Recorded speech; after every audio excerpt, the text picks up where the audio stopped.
be hosting the Director General of National Institute for Cancer Research and Treatment, NiCRAT. That's Professor Usman Malami Aliyu. Thank you so much, Dr. Ejo. And then the floor is yours now. Good morning.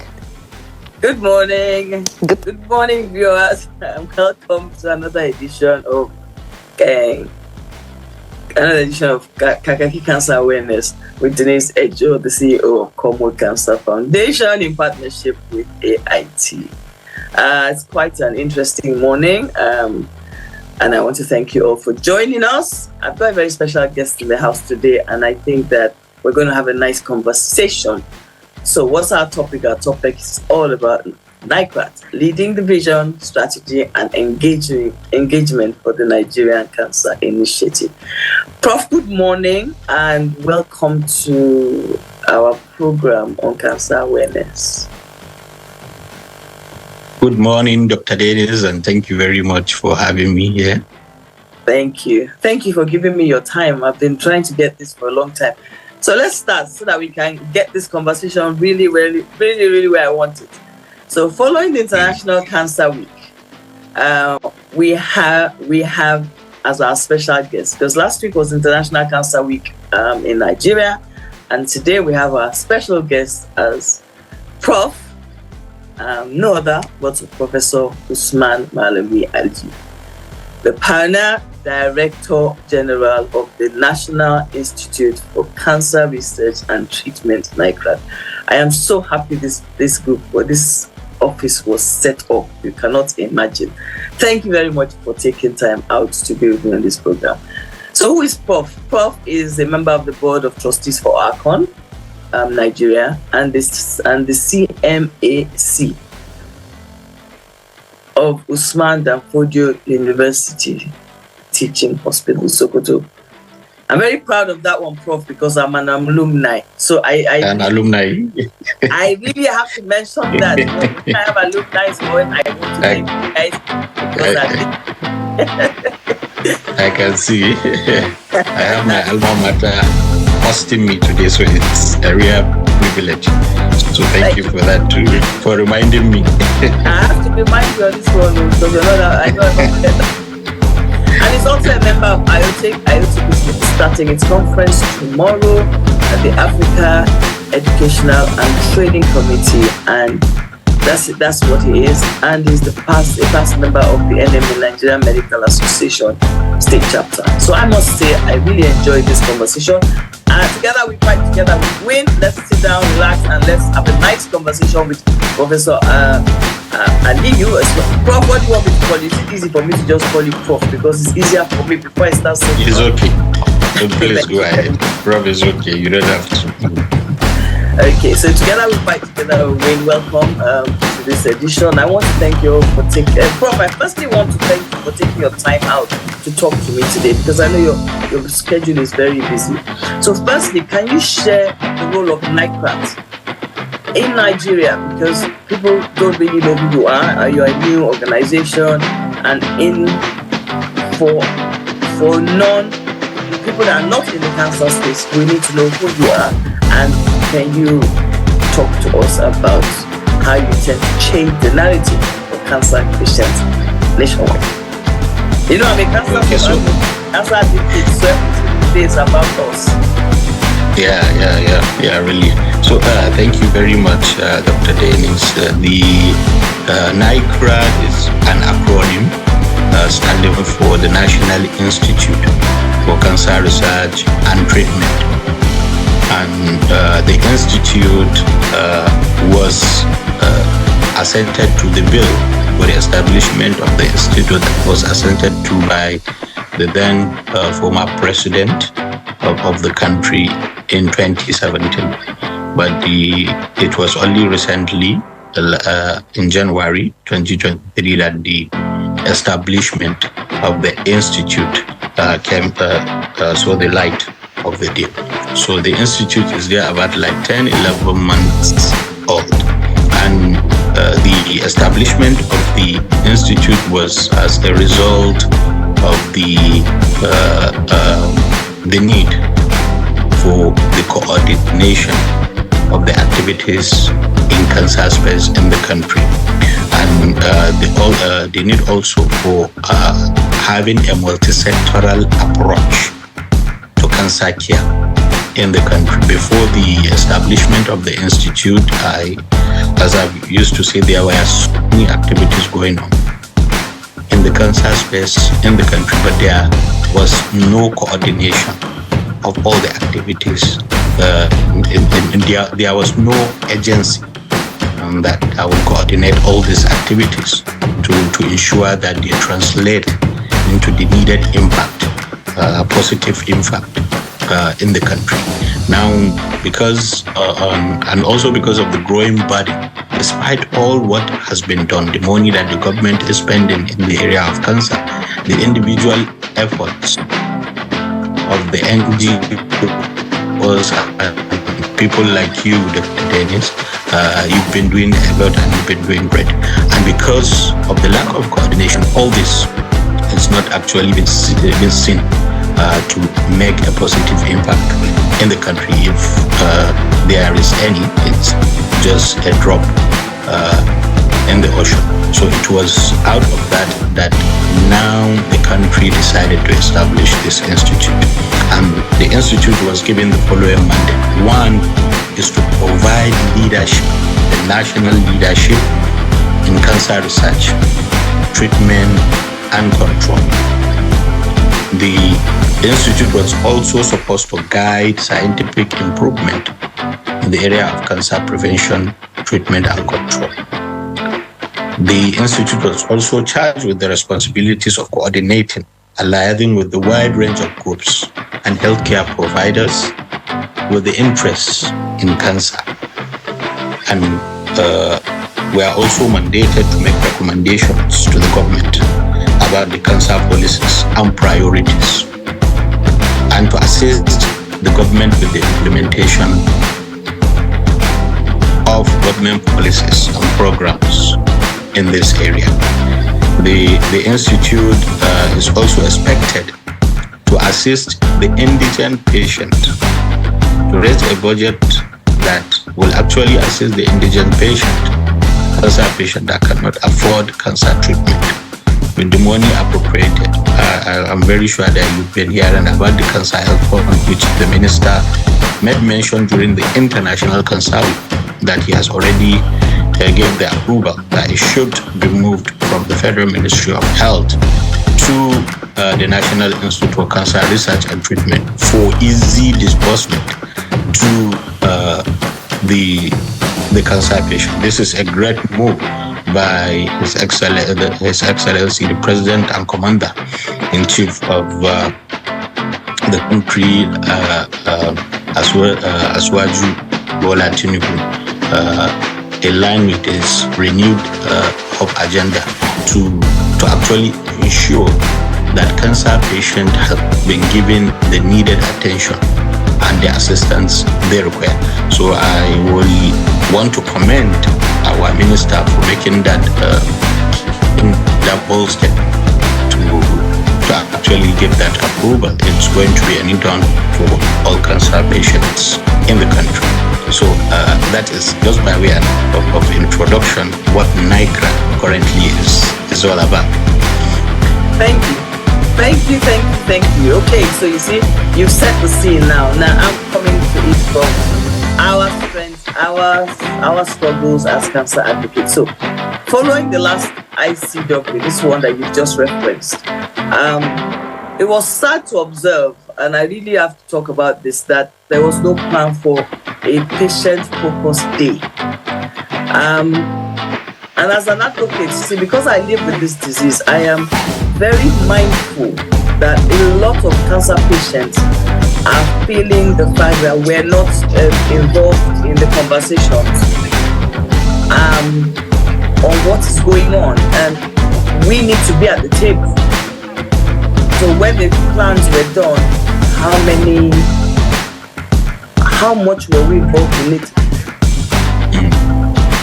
Yeah, you understand where I'm coming from? Because yeah, very well, very true. Okay, so thank you, Dr. Dennis, for that very important question. I think, it was, if you can remember, the first International Cancer Week to be organized and actually supervised or coordinated or carried out by the Institute itself. So it was the first. Initially, it was the Federal Ministry of Health, the NCCE division, that used to hold the program. So there could be maybe some loopholes here and there, but going forward, we're going to look into that. However, I'm going to make this very statement very, very clear. If you can remember, we have launched 3 very important documents. We have, for the first time in the history of the country, drafted and launched, the minister launched the national cancer agenda for the country. It will actually set the needed target, the goals, the requirements, aim and objectives of what the country needs to do in the area of cancer research. And that will actually provide the needed direction that we actually targets or find out what are the risk factors in cancer in our various localities. So it's happening for the first time, and even find a way of sourcing funds, organizing our research in-house within the country, and actually trying to close the cancer research and implementation gap. It's the first time that is happening, and we hope to follow that vigorously. Another very important document that was launched on that day by the Honorable Minister, Dr. Tunji Alausa, was the 5-year strategic plan for cancer control. So this is what will give the country a roadmap on where we are going to head. And if you, I don't know whether you have you've gotten a copy and you have gone through it. For the first time, the country is recognizing the survivorship activities, and it has been captured beautifully in that our program. Henceforth, and what does that mean? So it means going forward, whatever plan, whatever activity that the country is going to carry on in the area of cancer, the survival must have a say in it. Must have a say. And this is the first time this thing is happening. Just to reiterate, the commitment of the renewal of agenda of Mr. President. So and the 4 thematic areas that the Honorable Minister for Health, that Professor Alipati, and Coordinating Minister of Health and Social Welfare said, cancer is part of the things that he has mentioned, and one part of the area we intend to actually change because of the continued rising in the incidence of the disease. So we have started for the first time, survivors are included, and we're going to carry them along in all our activities. And not only that, palliative care is also included in that. So a great achievement. I will agree with you. I'm very happy that the conversations for the first time have started, because it's very hard for us as advocates, especially when we're trying to, especially people that live with it, and we're trying to get through to people, and the hope agenda is not there. So I'm going to give you another question now, and you're going to see where I'm coming from. Okay, unfortunately, and I keep saying this, a lot of people don't like me saying, but the cancer patients are the most expensive beggars in the community, unfortunately, globally. So it's not about Nigeria. We may not like to hear me say the word beggars, but it is true, because we have to beg for drugs, we have to beg for food, we have to beg for housing, we have to beg for food. Do you understand? Everywhere. And it's because the cancer disease on its own is very expensive. There's no need to lie about that. And is there any discussion, this is my question, is there any discussion on how or if cancer patients will be included in the current government's palliative? Now I'm bringing up the suggestion because with the financial crisis globally, countries without support, patients are not going to take treatment. If you had a family and the parent has cancer, and you have to pay school fees, you have to pay rent, you have to pay buy food, do you understand? And then somebody tells you have cancer, you are going to put the cancer at the background. And I know at least 5 people standing like that now. Even I can't convince them because I know that I am fortunate to have somebody pay mine. But all the other bills as well are still very high.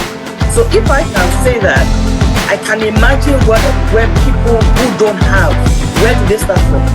So is there any plan, or will you be able to discuss with the government to get there to be the register for cancer patients to have their own palliative that you guys, this ministry, this organization looks after, NiCRAT looks after cancer patients of this one? Yeah.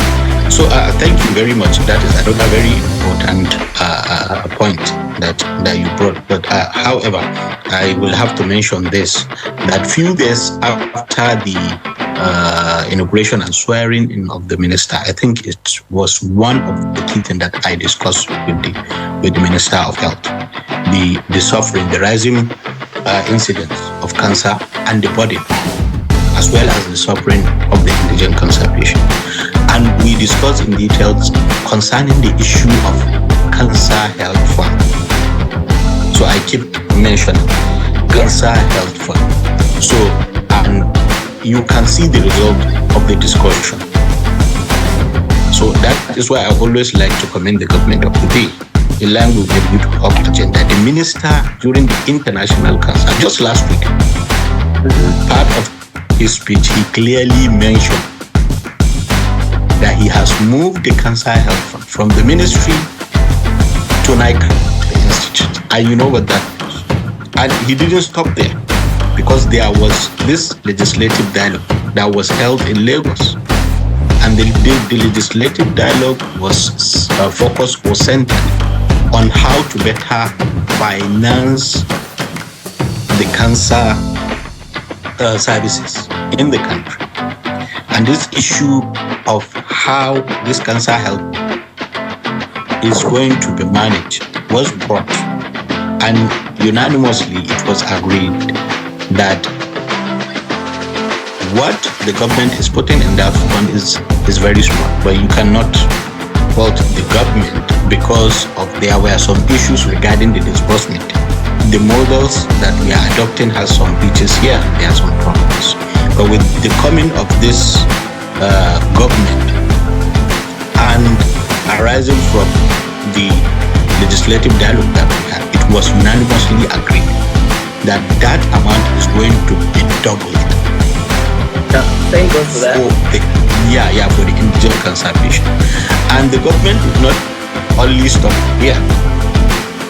They are currently planning and working on establishing another separate cancer health fund mechanism for childhood cancers, which they are curable cancers. In almost up to, they are about 90%. So we are currently working with that, with the legislature, with the National Assembly, with the budget office, because they're meeting all the key players or stakeholders in the area of cancer service. The Chairman Senate Committee on Health, whose representative was there, the Chairman House Committee on Health, representative of the others, there were like about 7 senators, and even the DG budget, they were all there. And it was beautiful. And I have to say currently that I've been following it up with the budget office and the ministry, that these two are going to see the light of the day. This has never happened. It has never happened before. It's happening for the first time. So we have to thank our ministers and His Excellency Ahmed Bola Tinubu for trying to put the smile in the faces of the cancer patient in the country. That is one in that area.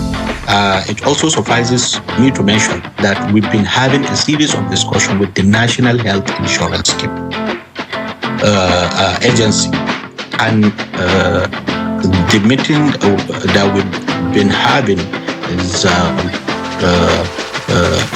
to set a very beautiful model through which this cancer health is going to be operated in such a way that the patient gets the needed support he requires at the right time and the quality drug. So there is also this issue of NCAP.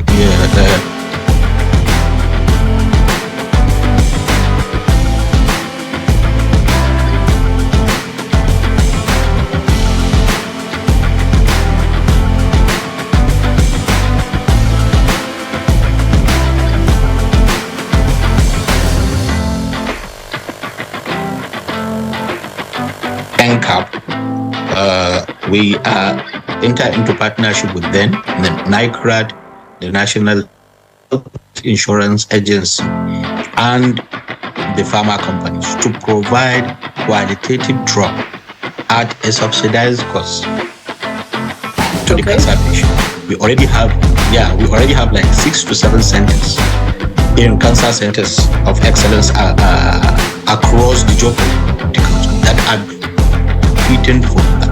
So we want to link that program. Currently, what we are working with, we are having a series of meetings to link it up to this cancer health one, so that not only chemotherapy services are available to this indigent cancer patient, but also the radiotherapy services. Okay. So that is where we are currently going there. So, but based on all of this, you see, one of the best things for someone like me and most of us that are patient advocates is, for the first time, we have a baseline. And that's why it's your office is an awesome one for people like me, because when you believe in data actually helps you to plan, helps you to make informed decisions, and helps you to walk through them.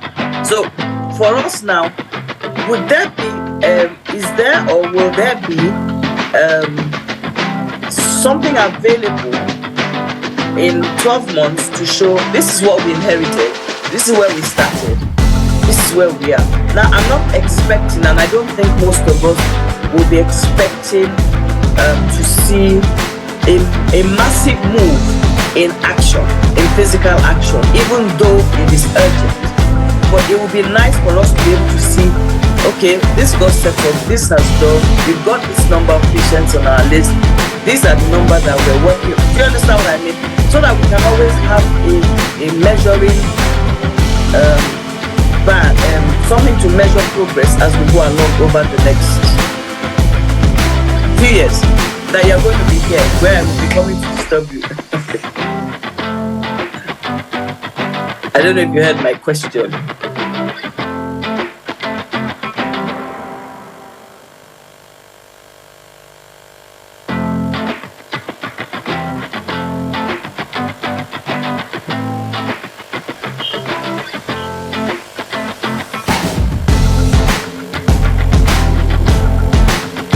I don't know, Prof, did you get my question? Yes. Actually, I got the question. Thank you very much for coming back. So thank you very much once again for that. Currently, what we are doing, I've already mentioned that we are working on. We're working on getting like a model that we're going to use for the implementation of these activities. There has been a database on the activities of the NCAP and CHF. During the International Cancer Week, one of the companies that is managing the Cancer Health Fund and even the NCAP demonstrated to me a new, based on the discussions that we have, a new software model that that will actually give you information about the cancer patient that have gotten access to this cancer health, where they are from, what the time they were diagnosed with the disease, the stage they are in receiving the treatment. Is it surgery, chemotherapy? If it is chemotherapy, are they on their first or second course? or are they going for radiotherapy? So, and that kind of software, it emanated from the discussion that we have now. All this, we need more transparency, and we need data, we need information, so that at least for our monitoring and evaluation. One of the key directorate that I have in NiCRAT is the Directorate of Monitoring and Evaluation, which will put eye on all these activities. So, and I'm very much happy to say that all these have been captured. I so much believe that anytime you have the opportunity, if you visit our agency, I'll be very happy to take you through to the M&E and see what we are currently talking about. It's going to be a game changer, Dr. Dennis. Don't just. I'm looking forward. Going to be on our feet, to see that. Actually, I've seen the pattern, and I quite agree with what you have said. We things need to change, and that is why we are moving this way. A lot has been achieved within the span of this 10 months of the establishment of NiCRAT. There, of course, we need your push, supports, this specials. They are part of the things that give us the push, the needed push, to actually step up what we are doing in the positive direction. So thank you very much for that. Thank you, Prof. It's called Together We Fight, Together We Win. We have to encourage ourselves. And finally, and I'm going to make an appeal on behalf of NiCRAT on this particular one, and I'm sure you will like it. The HPV vaccine, and this is all to all viewers at this point, please help us. The HPV vaccine is now being rolled out across 16 states. I am taking this opportunity to personally encourage parents and carers to please engage in this rollout. Cancer is not easy. I appeal to all. This is from someone, and I'm saying it personally, who is battling with cancer.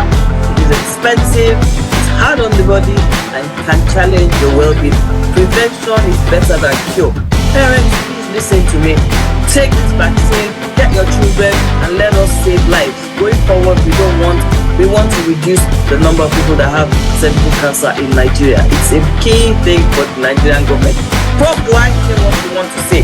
Because honestly... All right. Yeah, so thank you, Dr.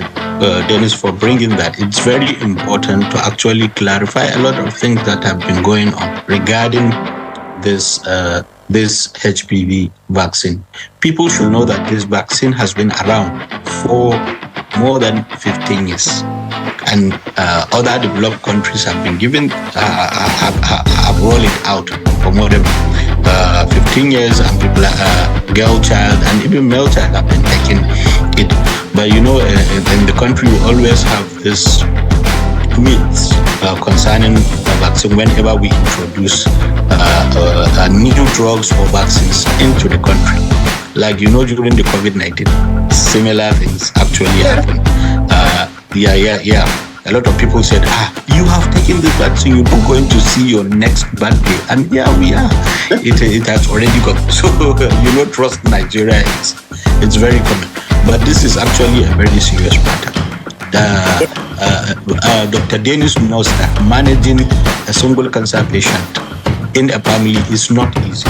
It can actually do away with all the resources in that family, all the money that you can have. It can weigh down. Prevention is always better than cure. And this drug, when it was launched, you can see in attendance, the Sultan of Sokoto was there, the President of Khan, and other clerics, our traditional rulers, and even the wife of His Excellency, the First Lady of our country, our mother, was also there. And the Minister of Health categorically mentioned that all his 4 daughters receive these vaccines. So also the others. But we have to round up now. Yeah. So this vaccine is not only, the HPV vaccine, I just want to mention clearly, it's not only for cervical cancers. It can prevent from having vulval cancer, vaginal cancer, cancer of the penis, and head and neck cancer. So it's very important. It's not only for cervical cancers and also other cancers. Please join the fight. Thank you very much. Dr.